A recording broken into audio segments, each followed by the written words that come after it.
ఒక్కటే నిమిషం.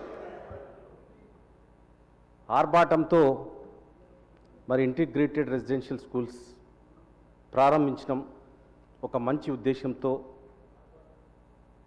గొప్ప ఆలోచనతో, పేద ప్రజలను గొప్ప మేధావులుగా తీర్చిదిద్దాలన్న ఉద్దేశంతో గౌరవ ముఖ్యమంత్రి గారు ప్రతి నియోజకవర్గంలో యంగ్ ఇండియా రెసిడెన్షియల్ స్కూల్ని ప్రారంభించడం జరిగింది.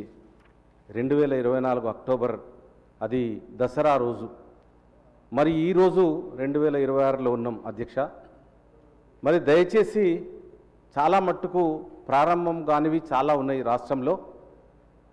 మరి వాటన్నిటి మీద కొంచెం దృష్టి పెట్టి, మరి విద్యా వైద్యానికి ప్రభుత్వం చాలా ప్రాధాన్యతనిస్తుంది. విద్య నిరుపేదలైనటువంటి వారికి గొప్ప వాళ్ళని చేసే ఒక సాధనం. విద్యతోనే ఈ బీదరికం కూడా పోతుందని, విద్యతోనే చాలామంది గొప్ప వాళ్ళు అయినారని, దానికి మన మాజీ రాష్ట్రపతి అబ్దుల్ కలాం గారే పెద్ద ఉదాహరణ.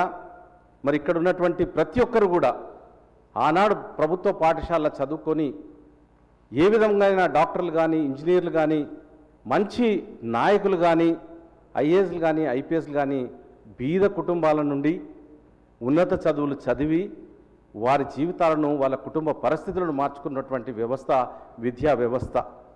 ఆ విద్యా వ్యవస్థ లోపల ఏదో ప్రారంభించినమా అని కంటి తుడుపుగా కాకుండా, it should not become a eye wash to anything. Take definitely stringent action. Budget కేటాయింపుల్లో కానీ, ప్రారంభించిన పాఠశాలలో పనులు తొందరగా పూర్తి అయి ఈ 2 సంవత్సరాల కాలంలో తప్పకుండా బీదవాడికి యంగ్ ఇండియా రెసిడెన్షియల్ స్కూల్లో చదువుకునే అవకాశాన్ని కల్పించాలని మీ ద్వారా కోరుతూ సెలవు తీసుకున్నాను. Thank you.